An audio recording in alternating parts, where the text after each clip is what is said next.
Welcome to Climate Tech at London Tech Week for the Future of Hologram Tech Session. I'm here today with Randy Adams, a Silicon Valley serial entrepreneur with 11 startups and 5 exits under his belt. He has innovated on multiple fronts, including the creation of ML-based mobility models for autonomous vehicles, development of AI-powered digital human avatars, the invention of Adobe PDF and Acrobat publishing for the first e-commerce site on the web, the first desktop publishing product on the PC, the initial funding and governance for Yahoo, and the first web browser on a phone. He now works helping startups refine their pitches, polish their decks, and get connected with investors. Over the years, he has raised more than $100 million in venture capital, scouted deals for founders of Anderson, Sequoia, Draper, Kleiner Perkins, and other, resulting in more than $10 billion in returns for those firms. And I'm also here with Mateusz Kirchmeier, who is the co-founder and CEO at Matsuko, developing a mixed reality app that brings physical presence to remote communication. Mateusz has worked in the games industry for more than 20 years, worked on several 3D AAA titles as technical lead, for example, Assassin's Creed, Far Cry, Watch Dogs, Rainbow Six, Splinter Cell, and others. He was a technical lead in Ubisoft Montreal between 2005 and 2010, leading the AI behaviors team on Assassin's Creed, and also a software architect of Online Engine on Far Cry 2, and technical lead of Technology Group Multiplayer Engine team. Before coming to Canada, he worked in Paris as a senior 3D engine programmer at Vivendi Games. And they're both here to talk to you today about the future of hologram tech. So Randy and Mateusz, welcome. Thank you. Thank you. Hi. So could you briefly tell us more about the company and what it does? Mateusz? Yes, so as you said, Christina, you mentioned holograms. So Matsuko is actually working on hologram technology, and we bring with our solution, we bring the physical presence in holographic calls and holographic communication. So imagine like Zoom, but in 3D. You don't need to do any pre-scan of yourself, no extra setup. It just works as simple as you put, for example, the XR glasses, mixed reality glasses, and then you can see the others, your friends, colleagues, in front of you, close to you as holograms. And of course, you can share the same presence, share the same space. And this is something that improves immensely, basically, the engagement, the communication, the conversation, and in-person contact. And this is so important for the future of the communication. And we are going to sell this product. We target mostly businesses, and we focus, of course, on the remote work. Well, all of that sounds really exciting and something that hasn't been really seen before. So how can we imagine it? Like, how would you describe it, Mateusz? Yeah, so imagine like Star Wars holograms. Of course, it's something that all of us, seen in all the movies, but nobody's seen it for real. So before we start and we continue our discussion, I would like to show you a short demo. Oh, great. Perfect. In this demo, you'll see 2 conference participants that are in person together, joined by a third, Eric, who is joining them holographically from a remote location. Also note that Eric appears to be part of the office, and he's able to make eye contact with the other participants, and his head movements, facial expressions, and mouth movements appear holographic in real time with no special setup of model creation. The hologram is created dynamically in real time at Eric's location. I hope you enjoyed the demo. Thank you for watching. Wow, what an impressive demo. That was really great. I mean, it's incredible to see, actually, because you really, even though you're very clear in describing what you do, it's really quite hard to imagine it because it's really never seen before. So that's really quite brilliant. I'm quite excited about that for you. So at what point, though, because I know holograms, Star Wars, Kingsman, the rest, but at what point did you realize that you wanted to actually make these lifelike holograms? So I'm coming from the games industry. That's my background. So working in the 3D for so many years, I've seen a huge progress in the last 20 years. But to be able to make the 3D holograms is technologically so complicated. Nobody done it before. And it's only once I met with my co-founder, Maria Virchikova, we figure out that it's by combining the 3D with the AI, machine learning, and many advances in the computer vision that makes this possible today. And we've been in San Francisco at some conference. We discussed with Eric Yuan, the CEO of Zoom, and at that time, we've been already working on some algorithms to do content creation, 3D reconstruction, but not for the real-time applications. And that's when we changed our mindset and we said that this is the technology actually that can work in real time and can open the possibilities of completely new next generation of holographic calls. Of course, the way how people would communicate, as we've seen in the sci-fi movies, but basically in the future, and it's possible to do now. So we said, like, this is huge, and of course it's super complicated, and we just focused on that, and we worked on that very hard with our team. Okay, great. So basically it was the combination of your skills with Maria, I guess. So 3D skills and her AI knowledge, which made this perfect fit. So excellent. But so you decided to make these holograms, but what was the goal behind it? So the ultimate goal is really to connect people together. We see that most of the, I would say, game-changing or technologies that change our everyday lives are those that make people connect together, make them communicate together. And we know at the same time that the challenges are that the world is today very digital, but still a lot of people are, for example, traveling a lot to meet in person. And this kind of communication has a very important impact on our planet because of the carbon emission. And of course, it's very inefficient. You need to take so much time to travel. But in order to have a, let's say, video call, which is today very normal, everybody is using video calls, it's not the same. People are still motivated to jump on the plane and travel to meet in person.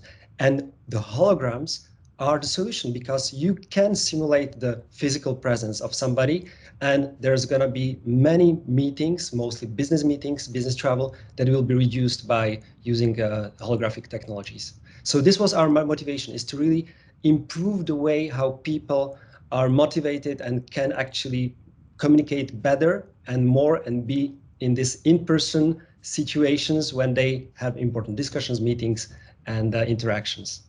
Yeah, so it feels really like a human-centered technology, basically, and helping people connect better together, which is absolutely brilliant. But so I can see the benefits of it in terms of communication aspects. So you get to see more, and you've got all the visual aspects. How can it actually enrich our lives, Randy? Well, interesting story. 30 years ago, as CTO at Adobe, I ran the team that invented PDF. And we did it because the CEO of Adobe wanted to reduce the number of trees that were harvested to produce paper. And he wanted us to invent digital paper, virtual paper. And we did. And we have, over those years, conservatively saved, by my estimation, more than 9 trillion trees. Wow. And so the environmental impact was amazing with this technology. And when I look at the environmental cost of business travel, I see the same, if not greater, impact if we can perfect video conferencing with the adoption of 3D video holograms to create a better experience. Yeah, so clearly, Randy, this application, the technology is actually changing our future and the future of technology, in fact. Definitely. It's a whole new level of communication possibilities and improvement. It's amazing. So of course, there are some very obvious benefits, but could you actually give us officially some of the benefits, Matsuko? So I think one would be to give an example. So of course, we mentioned the business travel. We already see, for example, in big enterprises, big corporations, we see, just as an example, the cumulative time spent of all their employees cumulatively in planes and in business travel. It would be if we would just cumulate it in one day, it's like going around the globe 50 times. and it's just one corporation, one enterprise. And this is hilarious. It's so much, of course, waste of time, and travel. The cost of the travel is of course extremely significant, but it has a real impact on environment, because this kind of travel is not sustainable, of course. And today we all know that we need to find better solutions for that. So this is a direct solution to, for example, these kind of benefits. So people will not only have the benefit to be in-person meetings easily, as just starting a video call, and then you see the others as holograms, and in person you can have the experience of being together. But at the same time, you reduce the carbon emission to zero virtually, and in that sense, it has benefits from all the aspects of how we want to actually build a sustainable society and protect our planet. And the climate change is, of course, here we are in that context. There's no bigger urgency than bring these kind of solutions to people and to businesses. Yeah, absolutely. Randy? I totally agree. I mean, just like when we invented PDF, this holographic technology has the potential to positively impact the world, including climate change, in ways that we can now only imagine. Yeah, completely. I mean, I imagine you're actually creating this sustainable way for people to meet remotely, right, Matus? Yes, and it's of course something that people will still travel, but today we travel just too much, for not because I would say, because there's no other solution, there's no other alternatives, and or at least some of the alternatives are not good enough. So there's a natural evolution of how the technologies improves our lives and gives us the tools and, of course, the possibilities, opportunities to, like, just have not now today the phone call, but we can have a video call. The next step is, of course, the holograms and the three-dimensional in-presence shared experience and being together. So this is something that is naturally happening, and it's just a question to crack the technology and find the right solution. And of course, it's hard, but this is the challenge we are facing.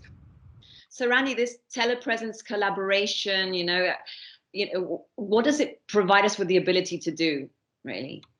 Well, I think that, with COVID, and we all couldn't travel and we couldn't meet in person, and we use Zoom, right? So everybody got used to having these meetings on Zoom or Teams or some sort of video collaboration project. But when you have a hologram, it's a totally different experience, right? And so it's like more of a personal, in-person experience. And I think it's the evolution, as Matsuko said, it's the evolution of our video conferencing. And it has this tool has the capability to lower carbon, energy, time costs that in-person meetings require, and it'll have a tremendous impact on the environment. Yeah, it seems to me that it reduces all of that, and at the same time doesn't reduce in terms of communication, because obviously you were speaking about Zoom and other solutions, how, okay, they're great, they've been fine all this time, but there's obviously there are things that are obviously lacking in terms of what we can see and what we can feel. So talking about other solutions, though, are there benefits in comparison to the current solutions available? Yes, of course. I mean, when you're sitting across the table from somebody, you can make eye contact with them. Yeah. You feel their presence. And having experienced this holographic meeting technology, I can tell you that the nuance, the nonverbal cues, you feel connected, you make eye contact. It's a completely different experience emotionally. I mean, when I first saw, when Matsuko first showed me this, I was on a video call, on a Zoom call, and then I put on the glasses and saw the 3D representation. It was like I didn't ever want to go on the Zoom call again. It was like it was really there, and it really activates something in your brain that makes you feel like you're really in an in-person meeting. It's amazing. Yeah, I completely understand your excitement because I felt that with just the demo and I didn't even have the same experience of testing it like you. What about you, Matish? What other benefits do you see in comparison to current solutions? So it's like Randy said, I think there's this is a human-centric communication oriented platform and tools and technology. So the goal is to bring people the way that they can feel, experience the same sensations if they would be in person. So for example, the eye contact, as Randy, you mentioned. So that's so important, and we still don't have it. So even today with so advanced video conferencing calls, there are some solutions, but they're super expensive. You need to have a 3D telepresence are already here, but they're too complicated to set up many cameras around you. In some sense, this is not accessible to everyone, and it's not possible to actually use it on everyday basis. So you don't have the impact on the environment as we are discussing today. So for us, the challenge was, in our case, we really looked on a solution that works as simply as using your, for example, just single camera. You already have your smartphone or your laptop, and to build the holographic experience based on top of that. And in that sense, we can have this eye contact as holograms, and that changes so much. You can have that feeling of the shared space because you are together with the others in some sense in the one-on-one discussion, conversation, that's obvious. But even when we are 3, 4, or several small group, you can then have the interactions between people. So that's what's possible only in the 3D world, of course, and in the holographic communication, holographic calls. So that's, I think, the benefits, direct benefits of this three-dimensional communication.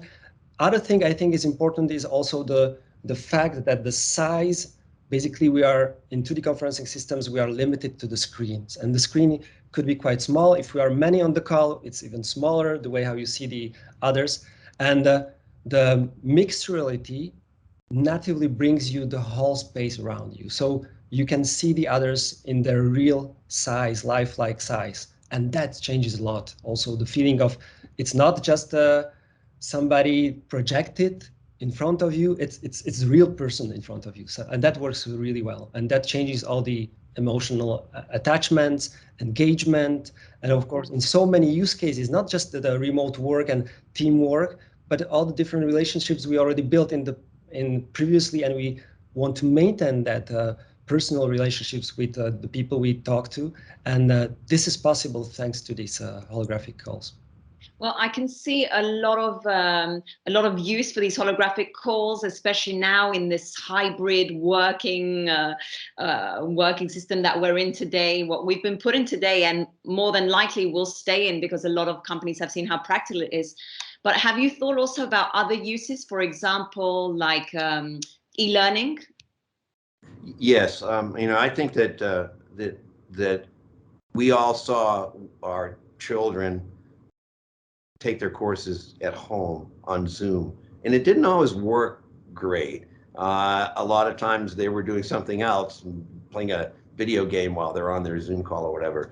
But I think that, and I think there's an advantage. I think that kids will go back to school and do in-person learning, but when you have access to instructors all around the world, then there's a chance that you could have a use case for e-learning if you had more of an in-person kind of experience, and you could tap into the knowledge base that exists all around the world, not just in your local school. So yes, absolutely. Absolutely. And so, why do you think Matsuko is unique in this XR, VR, AR market, Randy? Well, when Oculus first came out, I had one, and I played some of the games, and it's more of a gaming headset. I mean, I know there are lots of people working on XR glasses. Apple, for example, has XR glasses in the works. I don't know when they'll be released, but there's no real killer app for them now. I mean, gamers use it, but maybe the resolution isn't as high as if they were working on a flat, high-res screen. So really, I think XR, the install base has grown, but it hasn't taken off in the tens of millions And I think that this technology is the killer app for XR. Yeah. Well, you were before talking about, well, Matos, you were talking about how easy it is and how simple it's going to be, and that you don't need a lot, and it's not at all like any other complicated setup. But can you just tell us a little more about the application itself? Like, how does it work? So it's important to first say that it's really focused on people. So Randy, you mentioned about the VR, AR space, and it did not kick off because there is one thing which is so difficult, is to actually create 3D content. So that's very, very difficult. And there's a lot of very nice applications where in VR or XR you can see some environments or some objects, you can interact with them, but to see people in this 3D virtual worlds or even mixed reality worlds, you need to create them. You need to digitalize the people, and there are different solutions. We gonna probably discuss about it, like an avatar solution to see different kind of representations of people in this 3D space.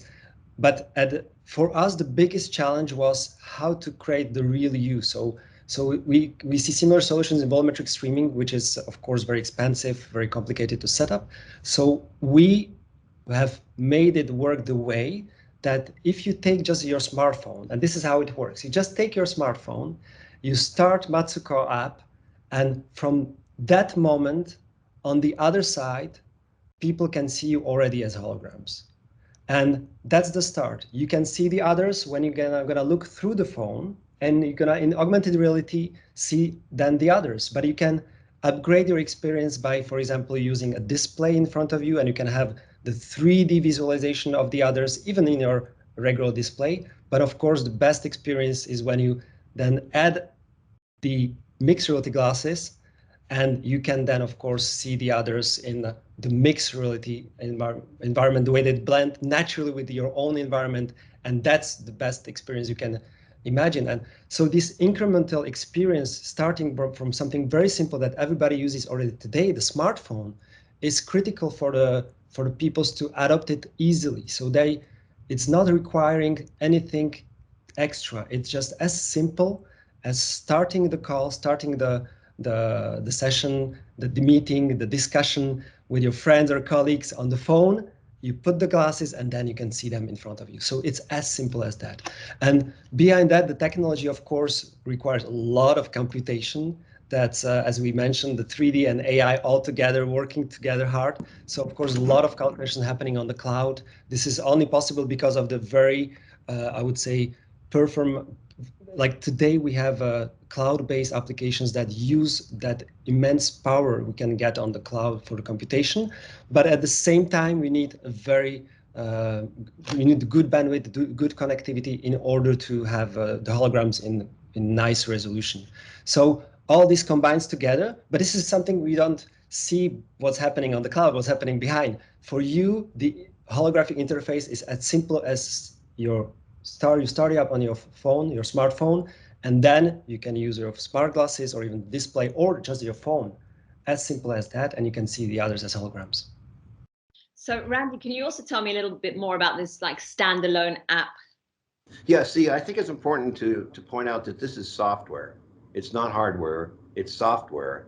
And when I worked at Next for Steve Jobs, we wrote an operating system for a computer, and that operating system evolved to work on the iPhone. So it was software, and hardware evolves. We had in the beginning Google Glass, and then Oculus, and now we're going to have Apple glasses. And that technology, hardware technology, will continue to improve. But the fact that this is software means that it's independent of the hardware in a sense. So there's hardware independence, meaning that it will run on what comes out 10 years from now. Okay, that's absolutely brilliant. So it's completely independent, which means also no matter what's out, you can constantly develop more features as well, and so on. That's brilliant. So you're talking about hardware independence. Could you elaborate a little further on that? Well, I would anticipate that the technology that they've developed will get to a point where you don't even need the glasses. and it will be a much, you won't even need the glasses. It will run on all kinds of different devices, maybe standalone on the iPhone. So I find that really exciting and world changing. Yeah, absolutely. So before you'd mentioned avatar-based approaches and the realistic one, and the avatar one was another option that we can actually see today. Matish, what actually is the difference between this avatar-based approach and a realistic one?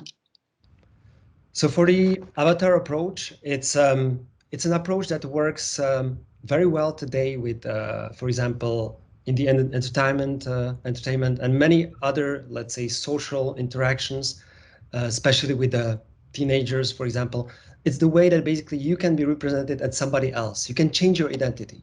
Even you can be as a crocodile, you can be as somebody completely else, you can change your color of your hair. You can do a lot of things with avatar approach, which are super cool. But at the same time, the challenge is that in many use cases, people don't want to change their identity. They want to meet you, not somebody else. And they want to, of course, have the experience to have a great discussion with you as the person they know already, and the way how you behave, and all your uh, your real visual, but your real behavior.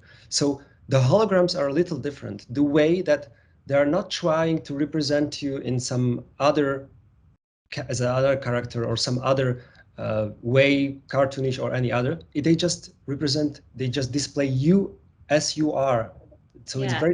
it's closer to the volumetric streaming, but at the same time, the goal is to actually see you as a whole hologram, not just a part of you because of the one single camera. You cannot see the whole person. You can see just the person from one angle. In this case, the challenge is how to make the hologram so you can be seen from different angles, and it's always you and your personality is there.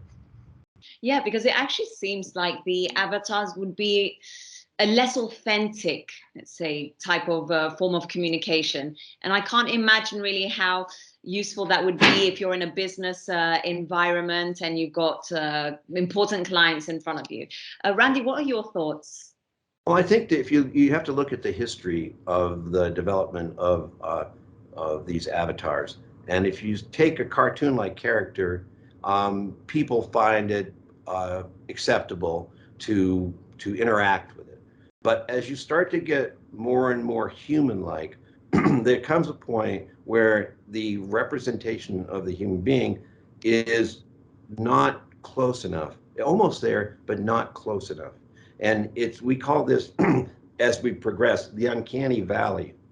And this is this is why no one up to this point has actually done what Matisse has done, because they've not been successful in getting past the Uncanny Valley.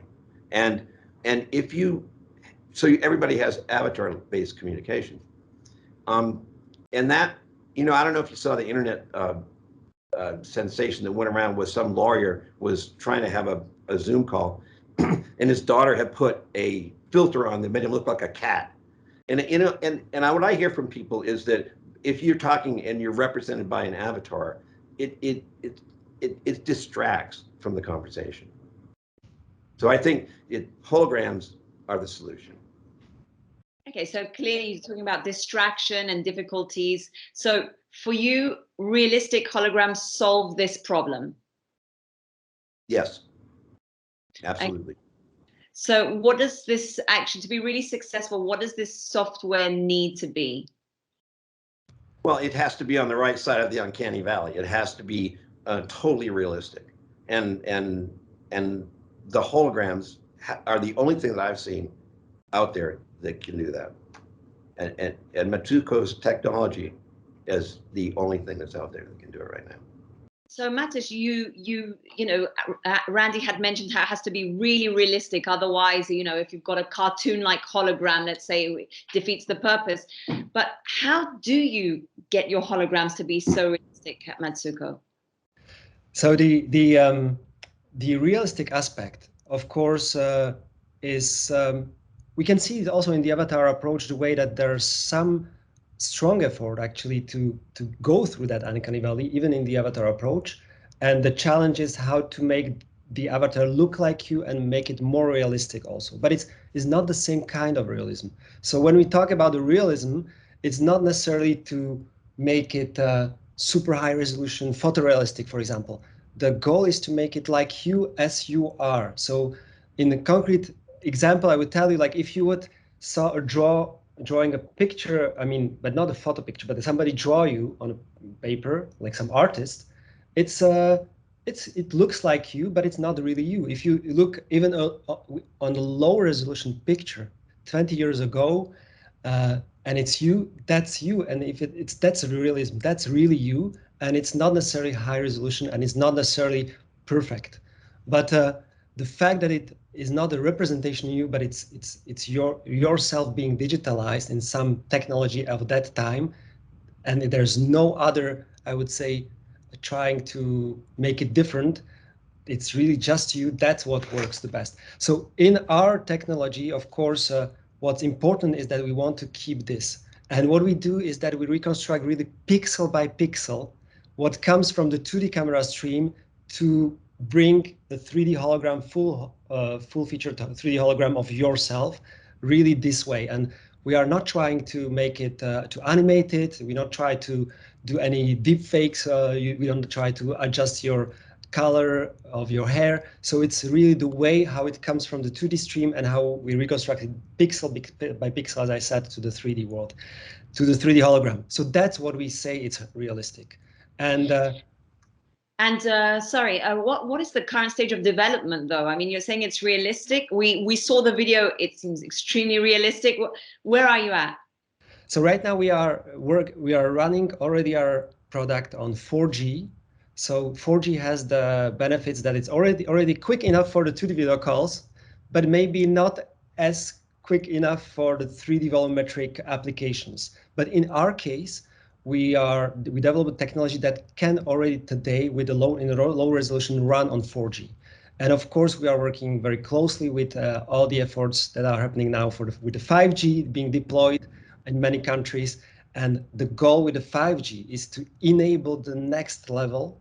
And for us, it means we can bring much higher resolution to our holograms. And it's the same, like I would say, the evolution of the bandwidth, as Randy mentioned, the evolution of the hardware, the evolution of the infrastructures, like the 3G let us have the phone calls, the 4G let us now to have video calls. So that's what we can have today on daily basis. And the 5G is enabling us to have the holograms in high resolution. So Randy, what impact, Matt's talking about 5G, but what exactly is the impact that 5G has on the future of these holograms? Well, Matus, said it well. I just think that it's a similar breakthrough to when we had 4G, and we couldn't do video streaming before 4G, but when we had 4G, we could do video streaming on our phones. And this 5G will enable us to do high resolution holographic calls. Yeah, great. And Randy, you've explained what the need is today and what's lacking with the current solutions and the lack of evolution over the past 20 years in communication solutions. But what would you say, really, if somebody asked you, why do we even need realistic holograms? What would you say? Because I think we all know the difference between a video conference and an in-person meeting. And the video conference gives you the capability to be in all different parts of the world and communicate. But the in-person meeting is never going to go away. But we can replace the video conferencing with holograms and be able to get the feeling of an in-person meeting and reduce the number of in-person meetings that are required, thereby having a tremendous impact on the environment. Yeah, so not only helping with the environment, but also bringing back all the non-verbal cues that are absolutely necessary, yes, trying to communicate well. Yep. Yeah. Absolutely. Well, Mattis, what has been the biggest challenge you've faced so far? So, in the development of the technology, of course, there was I think the biggest challenge was to make this technology work real time, because there are already in this field of computer vision, for example, especially in the last years, there was a lot of advances and research being that show the progress in how we can reconstruct for example, from the 2D picture and to recreate a 3D object or 3D environment, your room. You can quite easily do this. And it's possible because of the AI that can do these calculations, but it takes a lot of time. It takes several seconds or maybe more to make a high quality 3D reconstruction of your room you live in to simulate, for example, different interactions. But the challenge was to make this real time so we can really make it work for the communication and have super low latency so people can interact and have that feeling as in-person natural interactions. And for me, I would say even the evolution of the communication goes the way that we are going back to that what is so natural for us, and the technology is here to help us to achieve that. Until now, we just step by step approaching to that ultimate natural interactions, the way how we do this in person. And it's possible to do it if we can do it in real time, in of course good quality and even better quality over time, and to make it possible also so that people start to use holographic calls the way that the habits we have, the way we communicate, are not completely different. I would say today one of the challenges, how do you explain to someone that you need to take a HoloLens on your head and this is the future of the communication, when actually I have this big thing on my head? It just, it's not natural. So how to make also people use these holographic calls in a natural way so the user experience is super seamless with what they know today. And for us, that is the incremental progression of the user experience, going from 2D video conferencing and seamlessly go to the 3D holographic calls. So that's a big challenge, of course. So we're coming towards the end of our session. So just to sum it up, so we know the need, why we need holograms today. But what about the market? Like, what about the timing? What is that need in your perspective, Mattis? So the timing, I mean, from the perspective, for example, of the evolution and the synergy of all these technologies coming together. So today we have the mixed reality glasses coming on the market. Of course, some of them we are just expecting to come very soon, like Apple glasses, but it's all happening. And at the same time, we have, for example, the 5G. So that will enable us to have a very high quality, I would say, volumetric 3D content being streamed. So the synergy of these technologies is one thing. And at the same time, of course, we see the challenges of the social and environmental and our real world challenges. First, of course, that we want to be sure that we have a sustainable solution. So that's for the climate and the way that we can reduce the carbon emission with solutions that enables that. But at the same time, we see like COVID. COVID came from 1 year to another. Everything changed. Suddenly, we've seen that we need technologies to be able to continue communicate and have all these interactions we are used to have in in-person meetings.